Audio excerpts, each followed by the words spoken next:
Good afternoon. Just want to start by saying really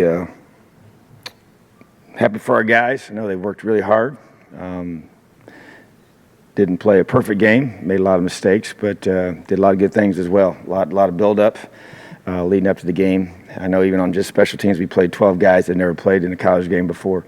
You know, we had, I think, 8 guys for their first starts combined on offense and defense. So just opportunity to have 2 new coordinators, new quarterback, and some new things. So to be able to be in a new setting on the road and be able to do some positive things, I think that come away with a win. I said it to our team after the game and again this morning. You know, you look across the country and it's tough to win, you know, and you better show up every single week than when you play at this level, and everybody works really hard. Coach New and his team there at Ball State, a ton of respect for him and the job that he's done, and I knew they'd be prepared. I think they played extremely hard, and they were physical and well coached, well prepared. And Joey Lynch, the offensive coordinator, I met him afterwards and shook his hand and told him he called a great game and thought that they had their guys ready. So hats off to them. I wish them nothing but the best the rest of the way, but just feel like that we you know, both sides of the football did some good things.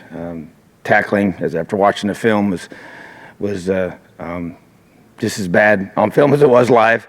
So disappointed in that, but that will be fixed. We had 25 missed tackles, and we were very aggressive on identifying those. For 181 yards, we felt like that we lost. They were after contact that we gave up when we should have got the guy on the ground. So that's significant and something that I take personally. And but at the same time, the run fits were actually really good, you know, for the most part. So really encouraged by that. I felt a year ago at this time I was concerned about those run fits, and that was not the case in the game. I thought we played really hard. We just didn't wrap up and didn't run our feet, you know. And so fundamental things we got to improve on, and we will. And that's something that we definitely are going to address. And then didn't run the ball overall as much as we wanted to, or as well as we wanted to. 160 yards. But that's with everybody. You know, Michael ran the ball well, but just thought this in the box. Now they loaded us up a lot, and they had an extra guy most of the time, and we got to do a better job of, you know, adjusting that. That's part of his process too. We just go through all those things, and we'll get better at that in terms of just taking what they give us. But at the same time, you know, I think for Michael's first start, did a lot of good things. Learned to grow through those mistakes, and you see the upside that he has and the potential to create plays and just the poise that he has, and just sitting in the meetings today and listening to him talk through his reads and keys and all the different things and correcting those mistakes. And so just, you know, the first pick was on him. He forced it in there. The second one was really a poorly run route, and then he stumbled to make it worse, you know, so that was really kind of not as much on him. So we just gotta, but that's part of it. That's part of being in that position. As I told him when he took the job, you know, I gave him the job that you know, he'd get more credit than he deserves sometimes, he'd get more of the blame he deserves sometimes. That's part of being the quarterback of a football team. So that's part of the responsibility. But we also go through and identify players of the game and guys for the week that did a great job. And offensively, Ronnie Walker and Peyton Hendershot were offensive players of the game. Thought Peyton just had 4 big catches. Boy, that one across the middle there took a big lick, and just did some really good things in run blocking as well, and just running his routes and 2-point play and all that. And then Ronnie's just solid, you know, on special teams, picking up his protections and a couple of runs, but more than anything, just being a well-rounded, solid player. You know, and so those 2 guys stuck out to me and got recognized as such. Raekwon Jones, the defensive player of the game, 11 tackles, tackle for loss, and just I thought his energy, his leadership, communication really encouraged me. Just the kids work so hard, man. I'm just so happy for him and proud of him, and it means a lot to him. It really does, and he's been here a long time, and he understands what we're trying to do and the way we're trying to get it done. Special teams, Logan Justice, pretty obvious decision there. You know, the 4 field goals, which tied the school record, 48, 49, and 50, which is all career best for him, is pretty amazing, and great job by the whole unit. We call him the trust team for a reason. Sean Ratcher, you know, a true freshman in his first college game. As I mentioned at the press conference, we didn't talk about him, which is a good thing. So, but just the job that he did, really proud of him, and you know, because of that, Logan was actually named the Big Ten Special Teams Player of the Week as well, and Michael Penix was named the Freshman of the Week for the Big Ten. So 2 national awards there from the conference that proud of those guys. But those are team awards, so everybody around them put them in a position to be able to get those. So I know those guys would say the same thing. And then from a scout perspective in our preparation, Will Johnson's the offensive scout of the week. He's quarterback, did a great job preparing us. Very good athlete, live arm, guy that just joined us this year. So I'm really excited about the look he can give us each week. And then defensive scout Jeremy Passmore was listed as well as Sam Slusher. So those two guys were our defensive scouts of the week. And then scout team specialists, we recognize those guys as well. Give us a great look, do a lot of running, give us a lot of looks. Jordan Jusovich and Christian Harris, guys just working hard every day and helping this team get better. I also mentioned Sean Ratcher as a freshman. We also started David Ellis, played in his first game as a freshman. Samson James, Tywan Mullen, DK Bonham. Those 5 true freshmen played and had other guys on standby ready to go. We'll see how that plays out. But just overall, solid performance. Important to get the win, much to get cleaned up, much to improve off of, and really want to really do a great job as a staff today with our guys and really doing a great job of being very, good critiques of what we're doing and understand that you build off the positives, you correct the negatives, and you get better. And there's a lot of improvement between week 1 and week 2. We always hear that, and it is true, and it needs to happen. So that's, to me, is the focus for this coming week, which brings me to Eastern Illinois. We'll have our home opener, which is exciting for me. I love playing at home, and I know our players do too. And we're going to have the Holiday Bowl reunion, 40 years with that crew, and being such a special group for Coach Corso and what he accomplished, and being able to be our first bowl win here in Indiana. And I know a lot of those guys, got to meet them, and really a ton of respect for the traditions that they've started and what they take so much pride in coming back to be together. So really excited to have those guys and looking forward to seeing them again, and always want to have our alumni back on campus. And we got a new program this year. We get some more alumni back down on the field and give them passes for that, and just trying to get these guys involved and make them understand that we're just a big family here, and we want them to be here. They're welcome here, come to practice, be a part of this, and help us build this thing day by day, step by step. So ready to move on to Eastern Illinois. Questions? Sorry, this might be asking in sort of a loaded way, but through at least 1 week, do you feel like, justification is probably not the right word, but that kind of explosiveness from Michael, both through the air and on the ground, is kind of indicative of what you meant when you said that's what you think he can be, that's what you think he can kind of bring? There's no question, in any year. To me, it's just, I think, the country got to see what I saw in practice and what I talked about when I said it wasn't so much about what Peyton didn't do, it was what I thought Mike could become. And so I think that was on display. And, still he's, got more room to keep growing and learning, but I think he has that ability with his legs to extend plays and make you account for him in both the run game as well as in the pass game, and how you pressure him and how many you drop into coverage. And so I think that's a big deal, and I just think we have been defended a certain way, and with what we want to do, and a guy that can do both makes it difficult to be able to account for that. So yeah, there's no question. And I also just think the poise, that he displays, even though you don't want the picks, you just know they're going to eventually come, and it was just great to see him, respond the right way and just kind of flush it and have that kind of approach. So that's part of being in that role. He throws a big 75-yard touchdown and then turns around and then throws that first pick. So I just think that's part of the growth process that he'll go through, and I'm looking forward to going through it with him. It was the first game, too, for Kalen and Kane. Can you talk a little bit about how you felt about their game planning for the week and how their game day execution went with everything? Yeah, it's a great question. You go through and you look at the whole preparation process. It's not just game day. It's everything leading up to it, and I'm very involved in all those meetings and really feel very comfortable with what I knew we were planning to do. And, I thought Kalen did a really, really good job of utilizing the clock right before halftime and manufacturing that drive to get us in field goal range to get points, which were huge in that point in the game.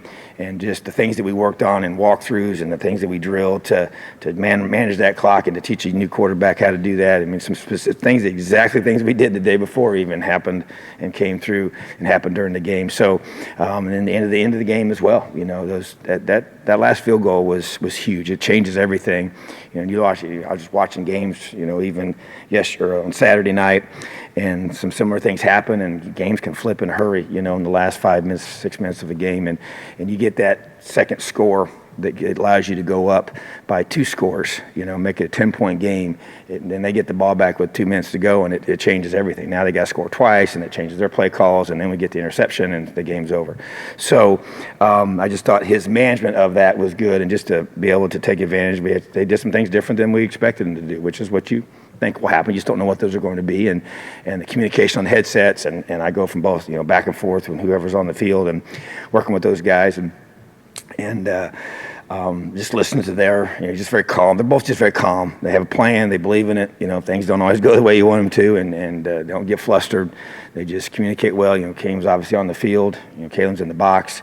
And we have a systematic way of communicating for, going for fourth downs and, just different things you want to do with the special teams, and having Coach Inge involved. Coach Inge did a great job with his area of responsibility and the way they performed. Outside of the 2 kickoffs that were, out of bounds, I thought our special teams play was excellent. And so, but with Kalen and Kane, I just think that they did a good job in game, adjusting, and we go through, and there's no doubt, and it's like people always say, you never want to coach the position that the head coach used to coach. And it's always tough to be the coordinator for the side of the ball that the head coach, is most familiar with. And so I'm probably going to be harder on Kane, and but he and I know each other well.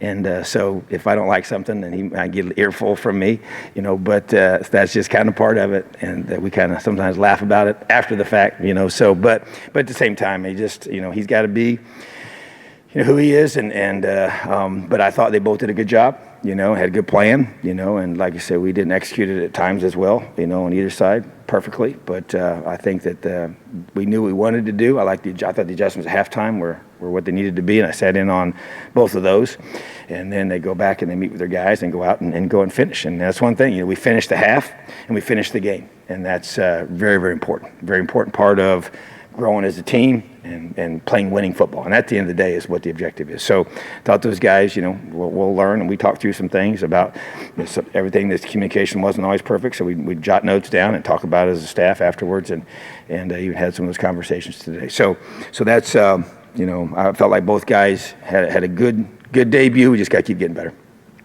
Tom, I guess kind of going right off of that first game for you at Indiana, only acting as the head coach, did you find yourself being able to kind of control more things a bit better, divide up your time in a better way? Yeah, I felt definitely more comfortable, because the bottom line is that the issue in the past has always been when the defense is off the field, and so being able to go over there, and so that was, it was better last year because Kane was here and he handled a lot of those things. It was really challenging my first year. Because I would literally leave the sideline to go over back there, and I did that a little bit some last year too, but so just not having all that, I think it was a different feel. I think just where I stand and position myself, I'm telling you, just working through that, because you got to position yourself for timeouts. Because the head coach is the one that really calls those, and so. But I also like to stand a certain place so I can see, schematically certain things. So just working through that, but I just felt way more comfortable for sure, and just understanding and being more aware of offensively what we're doing, and having a pulse of that. It just feels a lot different because I've been in all the meetings, and so that really helps me a lot and helps me communicate better with Kalen. And I try not to. I really, I'm one of those that I know how important it is to concentrate and to be able to think and make good decisions. So I don't want to be talking a lot to Kalen during the drive. I give him the biggest thing I need to be able to let him know is if we're in 4-down territory or not, so he can call accordingly. Usually around second down, that's when you want to be able to get that information to him. So, but other than that, I don't like messing with him, because I think I understand it as a coordinator. You got your thoughts, and I've seen that be negative in other situations where I've been a part of. So, and then with Kane, kind of same thing. I'm not trying to, hey, do this, or I don't say that. I don't think it's smart, and I think it disrupts them.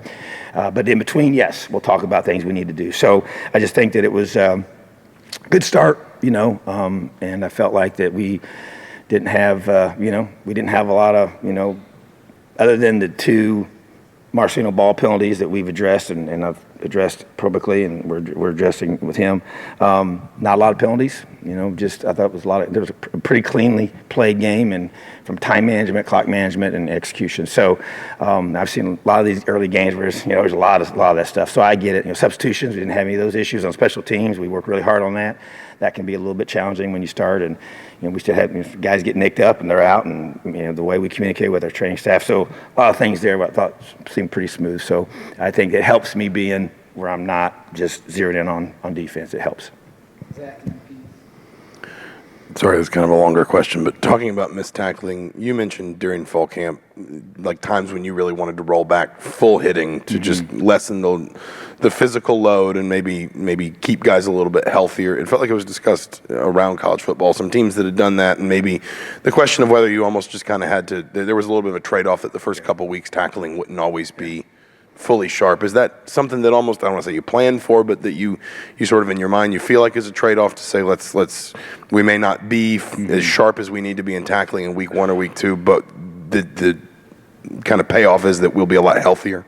Well, I think first of all, to answer your question, the payoff, yes, to stay healthy truly has to be worth it. Because losing a guy, he can't make any plays for you if he's not out there. So the true challenge is how do you keep him healthy and also tackle enough to get ready to play in a game. And I think it's a very difficult task. And I think that's why it's a common theme across the country.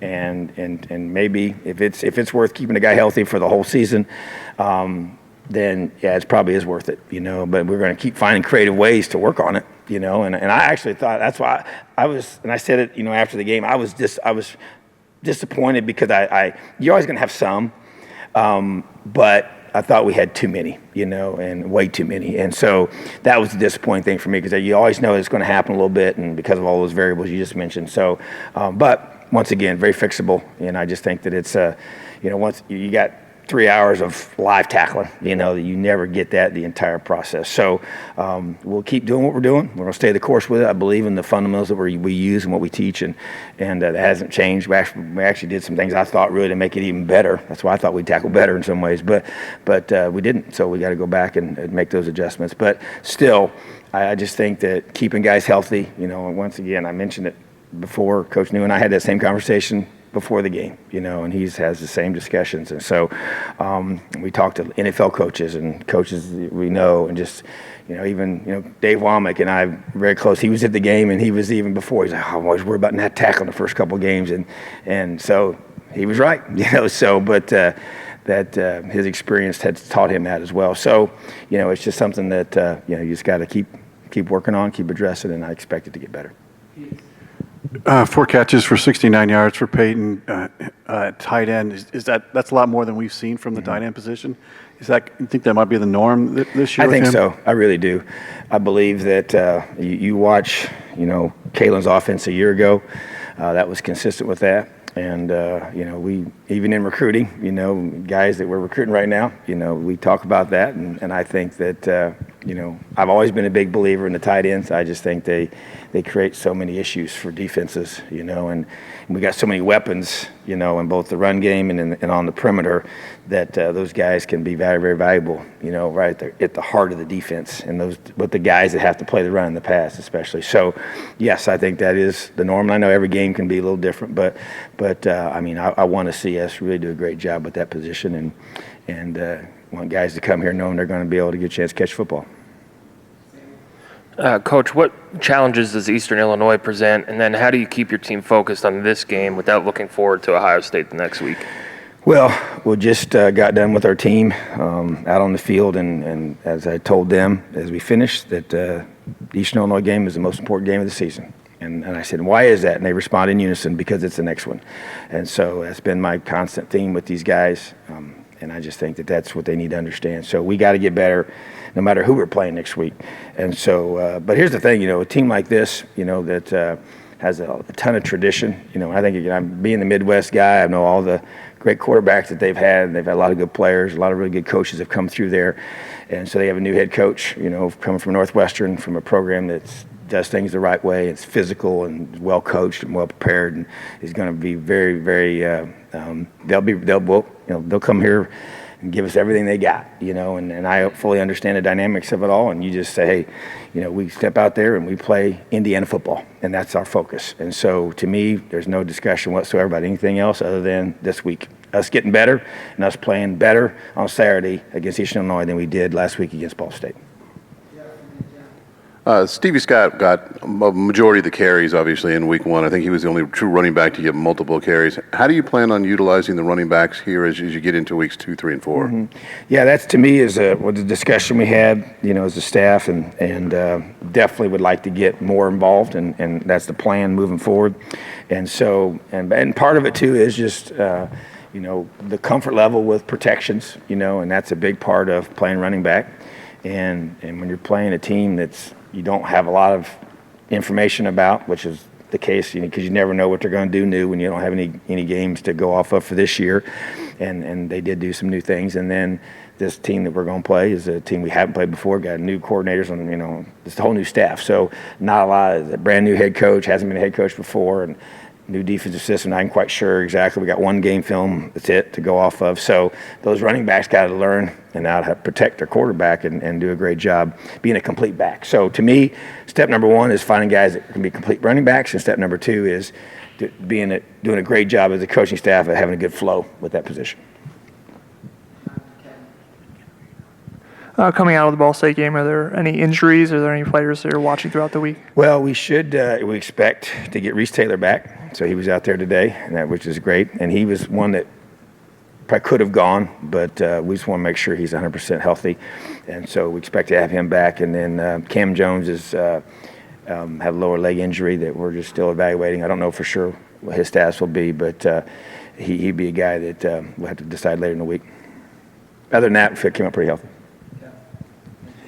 Yeah, Coach Hayden Whitehead had 2 punts inside the 20-yard line. He boomed kind of a 60th-yarder. Just, you touched on justice, but the value of having 2 guys that are experienced that you can count on in the kicking game. Yeah, I actually, I think I might have said it before, but, I really felt like that Hayden was going to have a really good season after the way how hard he's worked. He's always been a tremendous worker, but everything just seemed to intensify this whole offseason, and he's punted the ball extremely well during the spring, all summer.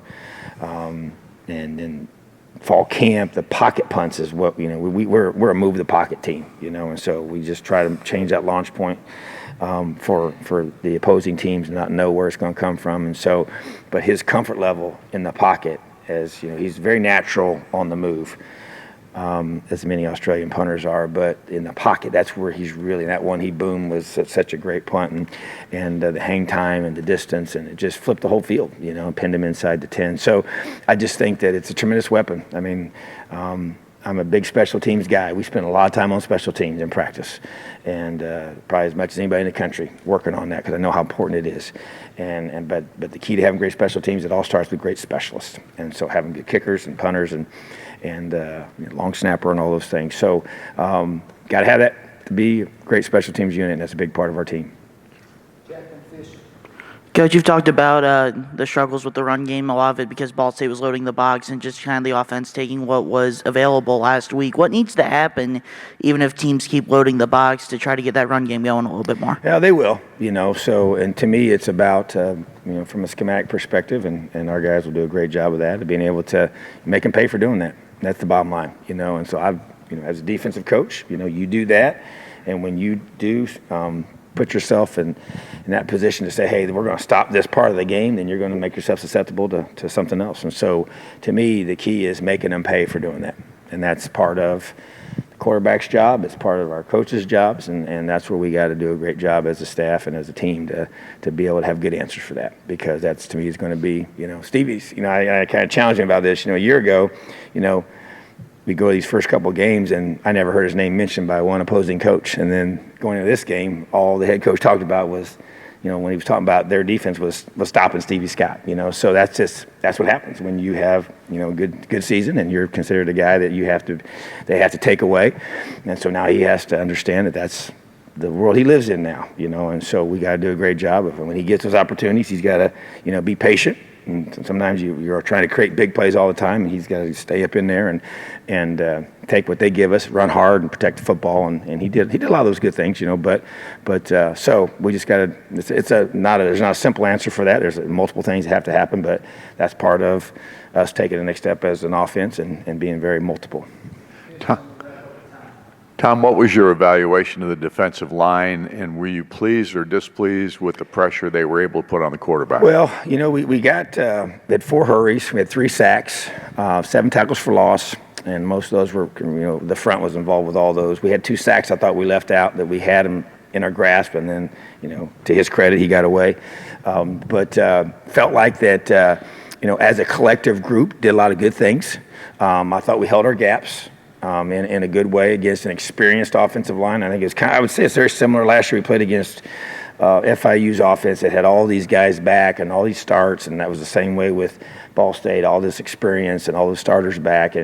And so I thought as a collective group, they did a good, solid job. There's no question we're continuing to increase more pressure. Alan Stallings is a guy that, he's been he didn't practice at all this spring because of some trying to get him healthy, and then during fall camp he had some other things to get squared away with his body, and so he's really hadn't practiced a lot. So to me, he's going to continue to you got to get him in full swing here as we get ready for conference play. But so I see that group continuing to play better and better. I think we did some things that from a fundamental perspective of how we won't give too many things what we do, but just to be able to get more pressure, we didn't always execute the technique the right way in that game. So, but I thought it was solid. I didn't like our goal line front. I didn't think we were as physical and as confident in our fits that we need to be, and it starts up front. So I want to see that get better. But they were 2.5 yards a carry, which is it's what you want, and so that's a positive thing.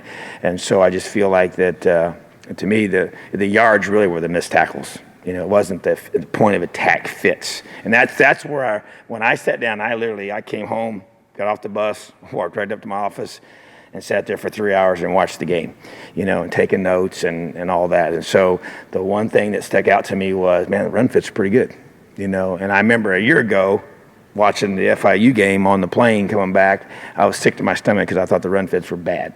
And I was concerned about our defensive line. I really was. And our backer fits and just all that. So I came away with a totally different feel because the fits were good, the effort was good. It was just finishing those tackles. So it's always a concern with our D-line because we just have to that's where the game is established up front defensively, is on the defensive line. And got a lot of guys that I believe in, a lot of young guys that need to keep coming along and keep giving a lot of depth, keep rotating them in there, keep them fresh.